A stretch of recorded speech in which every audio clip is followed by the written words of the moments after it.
Salam alaikum, bonjour à tous et à toutes. Je voudrais rebondir très rapidement sur une polémique que j'avais même pas vue en fait sur les réseaux sociaux. Ça arrive chaque année, ça fait plus de 15 ans que ça dure, peut-être même 20 pour certains. C'est cette histoire du calcul astronomique et du début du jeûne de mois de Ramadan. En vérité, contrairement à ce que certains peuvent vous dire, des wahhabis, ceux qui suivent scrupuleusement les écoles, et encore ça dépend lesquelles, il existe des centaines de milliers d'avis qu'on ne vous a jamais cités, tous aussi différents des uns des autres, sur la question du début et de la fin du mois de Ramadan, sur la question du calcul astronomique, et ainsi de suite. Des avis qui viennent directement des écoles, des madahib, Malikite, Hanafite, Shafi'ite, Hanbalite, etc., etc. Comme les musulmans, hélas, sont bloqués sur le pseudo-ijma' du Moyen-Âge, ils n'évoluent pas. Et on leur interdit, donc ça me fait rire quand certains veulent combattre l'islamophobie au nom de la liberté de culte, eux-mêmes essaient d'empêcher leur propre communauté de s'intéresser aux avis qu'on leur a toujours cachés, parce que ces avis contredisent le pseudo-ijma', contredisent soi-disant les avis mashhour prépondérants dans les écoles, etc. Les frères et les sœurs, gardez bien à l'esprit que ces histoires d'avis juridiques concernant ce qui relève des questions secondaires, ce qu'on appelle al-furu'iyya, les aspects secondaires de la jurisprudence, ne sont que des avis. Ce ne sont que des ijtihad, on peut les prendre et les jeter à la poubelle s'ils sont périmés. Ce sont des avis qui ont été concoctés, présentés à une époque précise, dans des contextes précis. Dans certains cas, par rapport à certaines questions. Par rapport à d'autres questions, si on prend un exemple concret, est-ce que l'alcool en islam est pur? Est-ce que l'alcool est tahir ou najis? Tous les ulama sont unanimes pour dire l'alcool est haram, on ne la boit pas, on ne la vend pas, on ne la fabrique pas, on ne la donne à personne, bref, voilà. Mais si je reçois des projections d'alcool sur mon vêtement, puis-je faire la prière? Les trois quarts des ulama au début de l'islam, c'est pas les sahaba ou les tabi'in, non, disaient c'est haram, l'alcool est najis, une souillure. Puis des ulama à l'intérieur du madhab maliki notamment et d'autres, comme Rabi'a, etc., ont fini par dire non, l'alcool n'est pas impur, je reçois des projections d'alcool sur mon vêtement, je n'ai aucune nécessité à changer de vêtement ou nettoyer mon vêtement, je peux aller à la mosquée ou n'importe où avec des taches d'alcool sur moi, puisque le produit fini, l'alcool, est pur. Je le répète, l'alcool est haram à la fabrication, consommation, etc., mais le produit en lui-même, il est comme le vinaigre, il est pur. Voilà, bon. Donc, les avis minoritaires du passé deviennent majoritaires. C'est ce qu'on observe à travers le temps. La défense des calculs astronomiques, elle a toujours existé. Et elle provient de gens qui sont complètement différents des uns des autres. Ibn Asakir, qui était shafi'ite, si je ne m'abuse, au Moyen-Âge, a défendu cela. Bien d'autres ont défendu cela dans d'autres écoles. Dès le Moyen-Âge, vous voyez un peu comment les musulmans étaient déjà au top de la science et de la civilisation au Moyen-Âge, alors qu'en Occident, on faisait encore confiance soit à l'église, soit aux druides, et bref, bon.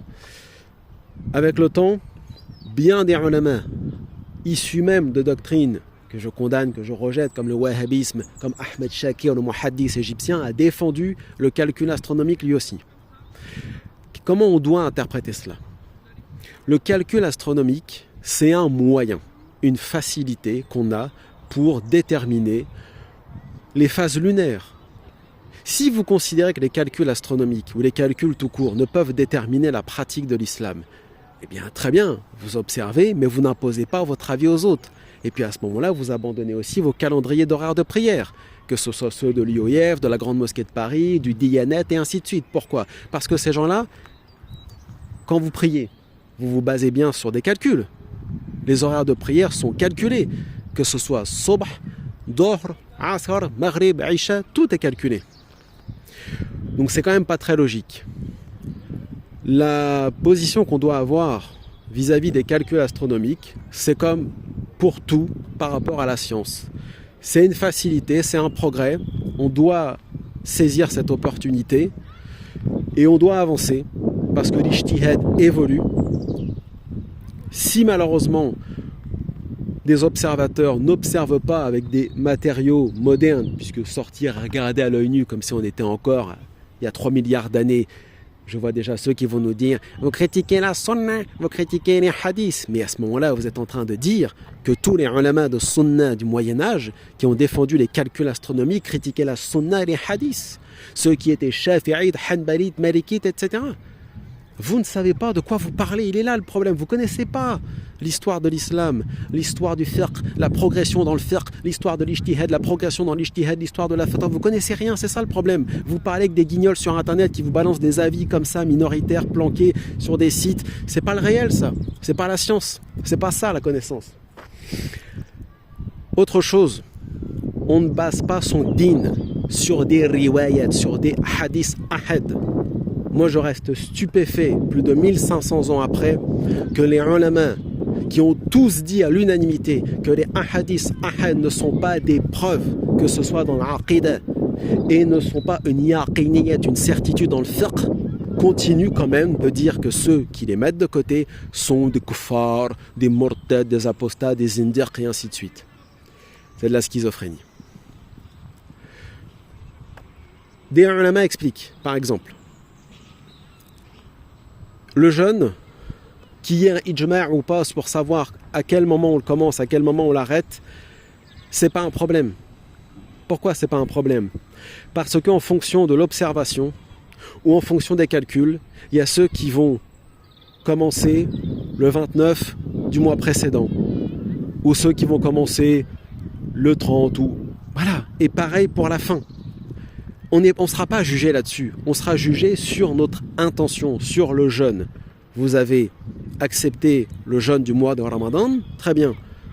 Vous allez le faire, parfait.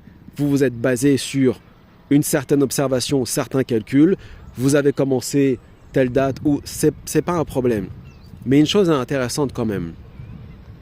Dans les manuels de fiqh classiques, notamment l'ouvrage Fiqh as-Sunnah de Cheikh Sayyid Sabiq rahimahullah, il est quand même dit quoi? Il est quand même dit que initialement, le jeûne du mois de Ramadan est une pratique communautaire internationale. C'est-à-dire que quiconque dans une partie du monde avait observé le croissant, le hilal, tout le reste de la Ummah dans le monde entier devait jeûner. Que les musulmans soient en Russie, au Kazakhstan, en Turquie, peu importe. Toute la planète musulmane devait jeûner. Parce que ce n'était pas vraiment une affaire d'observation à tel endroit, tel endroit, tel endroit ou de calcul, c'était une affaire de le croissant a été observé par observation ou par des calculs quelque part. Ces observateurs sont les premiers, le reste de la planète doit jeûner parce que c'est une pratique communautaire. Tout le monde musulman devait suivre. Et puis avec le temps, notamment l'imam Shafi'i et d'autres ont commencé à ajouter, oui, mais c'est pas très précis. Le mieux, c'est que chaque contrée calcule ou observe, calcule, peu importe. Voilà. Donc tout ça n'est pas un problème. L'essentiel, c'est l'intention des musulmans. Ceux qui disent que les calculs, que scientifiquement on ne voit rien ou que par observation, franchement, les musulmans, faites preuve d'intelligence. Mais qui sont ces gens? Vous prenez vos avis de gens qui sont sur des minhaj moyenâgeux, caverneux, qui ne vous feront jamais évoluer.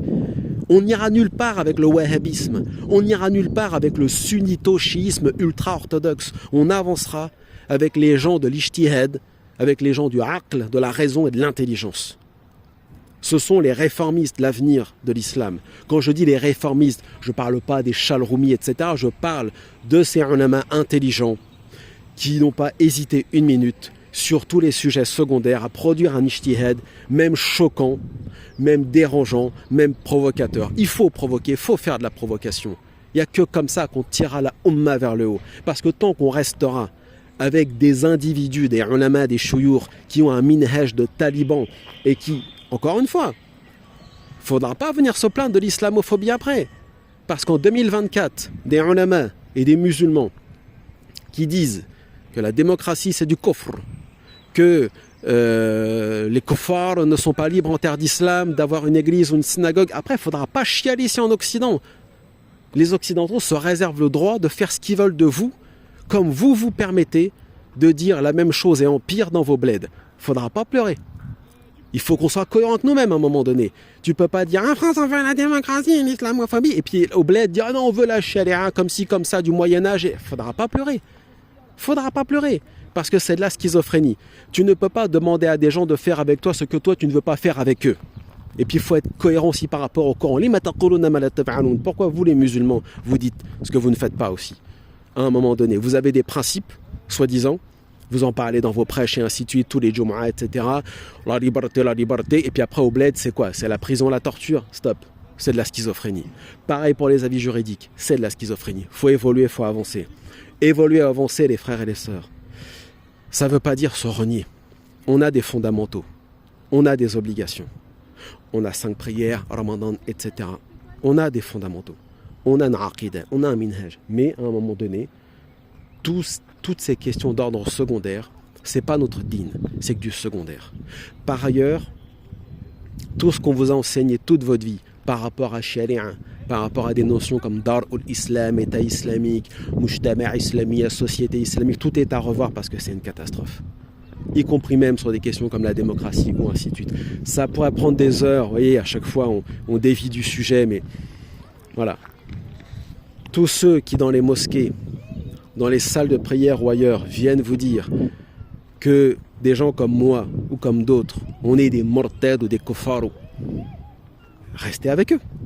Restez avec eux et voyez où cela va vous emmener. Vous n'irez nulle part et quand vous aurez 40-45 ans, vous direz « Non, j'ai commis une erreur, j'ai perdu mon temps avec des gros barbus ultra-orthodoxes littéralistes qui nous ont emmenés nulle part, si ce n'est toujours à l'échec et à l'échec et à l'échec, et c'est pour ça qu'on est respecté nulle part dans le monde. » Quand on sera respectable, on nous respectera. Sur ce, sahafturkum wa barakallahu fikum wa salamu alaykum wa rahmatullah.